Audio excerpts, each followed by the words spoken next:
कार्रवाई हुई तो सरकार भी गिर सकती है। आपके हिसाब से? नमस्कार, मैं हूं विशाल यादव। 200 करोड़ चंदा चोरी मामले में फंस गई है योगी मोदी सरकार। सरकार गिरने के संकेत मिलने लगे। क्या भगवान श्री राम गिरा देंगे योगी मोदी की सरकार? दोस्तों, चंदा चोरों को फांसी के फंदे पर लटकाना जाना चाहिए या फिर नहीं? आप लोग कमेंट करके जरूर बताइए। 200 करोड़ राम मंदिर से चंदा चोरी हुआ, जिसमें सोना चांदी लाखों का कैश चोरी हो गया है और अभी तक एफआईआर दर्ज नहीं हुई है। बात हो रही है कि जांच तो चल रही है, लेकिन जांच कैसे चल रही है कि अभी तक कोई बड़ी कार्रवाई नहीं की गई। दोस्तों, हम सभी लोगों को मालूम है कि इसके तार दिल्ली से जुड़े हुए हैं। 200 करोड़ कम नहीं होता है। ठीक, हम लोग मेहनत मजदूरी करके भगवान को थोड़ा सा धन समर्पित करते हैं, थोड़ा सा चढ़ावा चढ़ाते हैं ताकि मंदिर अच्छा बनता रहे, लोगों की आस्था जुड़ी रहे। लेकिन क्या पता कि मंदिर में डकैत बैठे, मंदिर में लुटेरे बैठे, मंदिर को लूटने वाले लोग बैठे। लेकिन दोस्तों, यह बिना सरकार की रजामंदी के नहीं हो सकता है, क्योंकि जब अखिलेश यादव ने इस मामले को उजागर किया, जब सच अखिलेश यादव ने मीडिया के सामने रखा, जब सरकार दबाव में आई तो सरकार ने जांच के आदेश दिए। नहीं तो सरकार खर्राटे मारकर सो रही थी, क्योंकि ऐसा लग रहा है कि सब कुछ तो सरकार ही करा रही है। आखिरकार इन लोगों की औकात कैसे पड़ी कि 200 करोड़ सोना चांदी, यहां तक कि लाखों का कैश ये लोग चोरी कर ले? इनकी औकात कैसे हुई? बिना किसी बड़े हाथ के ये लोग ऐसा नहीं कर सकते, ये सच्चाई है। मांग की जा रही सुप्रीम कोर्ट से कि सुप्रीम कोर्ट की निगरानी में जांच कराई जाए, लेकिन दोस्तों, ना तो ईडी, ना सीबीआई और ना ही कोई बड़ी जांच एजेंसी इस मामले में दखल दे रही है। राम मंदिर का चंदा चोरी हुआ है, कोई ये साधारण बात नहीं है। दोस्तों, बात यह है कि अरविंद केजरीवाल ने एक वीडियो जारी किया। अरविंद केजरीवाल ने वीडियो जारी करके संकेत दे दिया है कि राम मंदिर का चंदा चोरी करना, यह सरकार गिर सकती है। यानी कि सरकार को गिरने का संकेत अरविंद केजरीवाल दे रहे हैं। सबसे पहले मैं आप सभी लोगों को अरविंद केजरीवाल का यह बयान दिखाता हूं, उसके बाद एक चौंकाने वाली रिपोर्ट हमारे हाथ लगी है, वो भी मैं आप सभी लोगों को दिखाऊंगा, जहां पर एक मुख्य कर्मचारी था लवकुश मिश्रा। लवकुश मिश्रा ने जो कांड किया है राम मंदिर चंदा चोरी में, उसको लेकर अभी मैं आप लोगों को आगे दिखाता हूं। सबसे पहले आप सभी लोग यहां पर अरविंद केजरीवाल का यह बयान देखिए।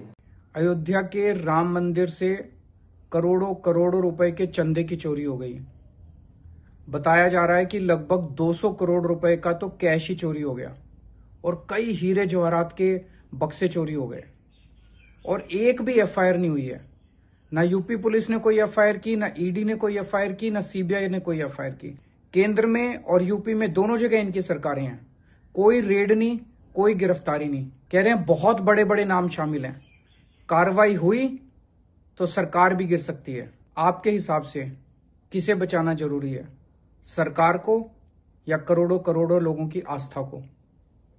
तो यहां पर आप लोगों ने अरविंद केजरीवाल का बयान देखा, जहां पर अरविंद केजरीवाल साफ तौर पर कह रहे कि करोड़ों का चंदा चोरी हो गया, लेकिन अभी सही से कार्रवाई नहीं हो रही। कोई ईडी नहीं, कोई सीबीआई नहीं, कोई सही ढंग से जांच नहीं, और यहां तक कि जिसके ऊपर आरोप लग रहे हैं वही जांच कर रहा है। भाई, सरकार भी संदेह के दायरे में है। ऐसा लग रहा है कि सरकार के जरिए सब कुछ हुआ है और सरकार ही जांच कर रही है, तो जांच रिपोर्ट पर विश्वास कौन करेगा?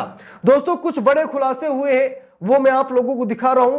जो खबर गूगल पर ट्रेंड कर रही है, गड़बड़ी की रकम, यानी कि कितनी रकम की गड़बड़ी हुई है, कितने का चंदा चोरी हुआ है। देखिए, लिखा भी है, विपक्ष और शुरुआती रिपोर्ट के अनुसार दान पेटियों और गुप्त दान से लगभग 200 करोड़ से ज्यादा की नकदी और आभूषण गायब होने का आरोप है।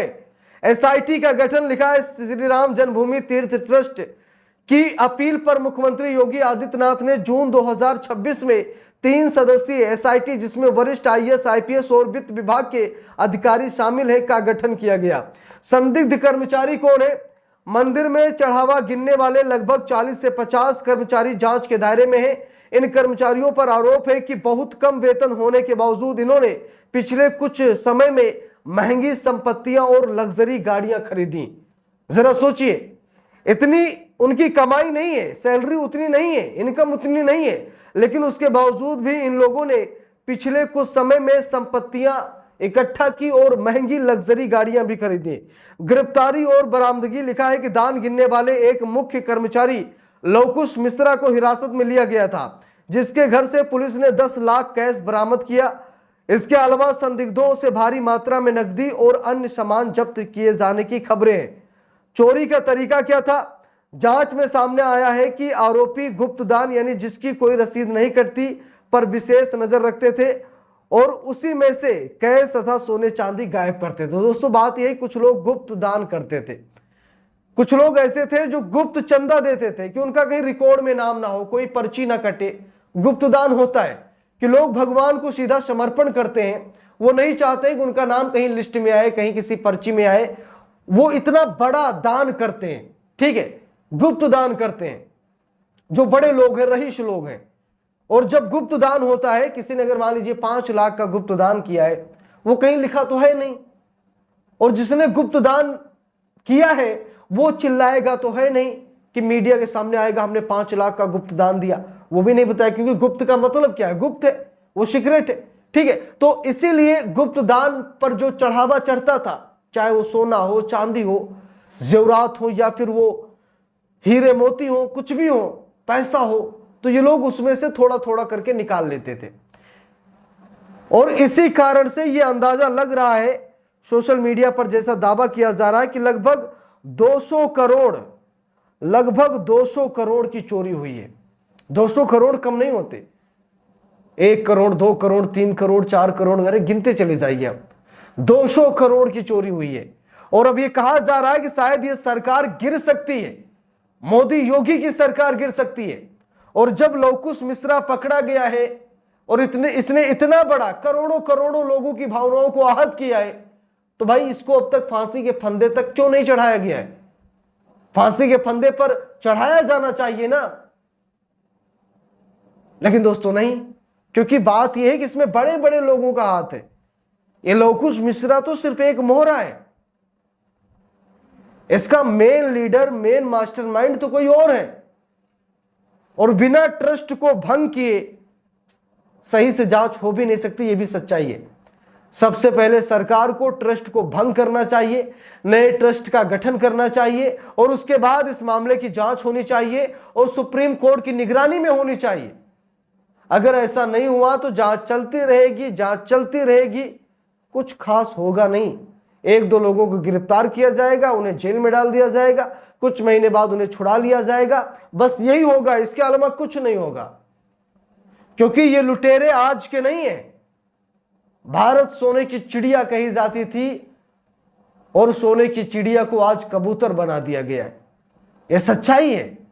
लूटने वाले कोई बाहरी नहीं, बल्कि यहीं के कुछ गद्दार और चोर हैं। बाकी आप लोगों की क्या राय है कमेंट करके जरूर बताइएगा। वीडियो को लाइक शेयर, अगर चैनल पर नए हैं सब्सक्राइब करके सपोर्ट कीजिएगा। मिलते हैं दूसरी वीडियो में, तब तक के लिए बहुत बहुत धन्यवाद।